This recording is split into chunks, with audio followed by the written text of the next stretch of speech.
Hello guys, જય માતાજી। હવાર હવારમાં નાદીનો આપણે થઈ ગયા તૈયાર અને પછી આપણે બીજા આપણા પીજીની થર્ડ ક્લાસ જેવી છે રાતે ઊંઘવામાં કંઈક થયું ને આપણે ઘરે ધરી નીકળી ગઈ ને આપણે હવે ધરી ઠીક કરવા જવાનું હતું આપણે દુકાને। આપણે રૂમેથી નીકળી ગયા પછી હવે ઘરે હરી કરવા હતું દુકાન પગીને જોયું તો હવે દુકાને ખુલ્લી નહોતી। આપણે થયો ખાલી ખોટો દોડો આપણા પાછા નીકળી જવા હતું રૂમે પગીને આપણે ધોવાના હતા કપડાં આપણે તો નહીં ખાસ કપડાં અને પાણીનું ડોલ ભરીને આપણે નીકળી ગયા ઉપર તાબા ઉપર પક્ષીઓને કુંજમાં પાણી નાખવા કુંજના અંદર જે પાણી હતું એ ખાલી કરીને આપણે બીજું તાજું પાણી ઠંડુ પાણી પી દીધું જેથી પક્ષીઓ પાણી પીએ કે અને તમારે ઘરે આવો તમે આવી સેવા કરજો પક્ષીઓની ઉનાળા પાણી પીવે।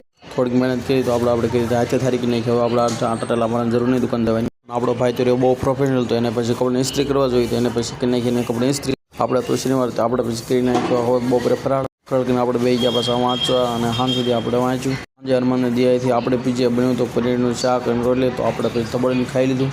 ભાઈને ખબર હતી સાંજે બનવાનું છે પનીરનું શાક એટલે ભાઈને બપોરે ખાધું હતું સાંજે ખૂટિયા જેટલું ખાઈ લીધું।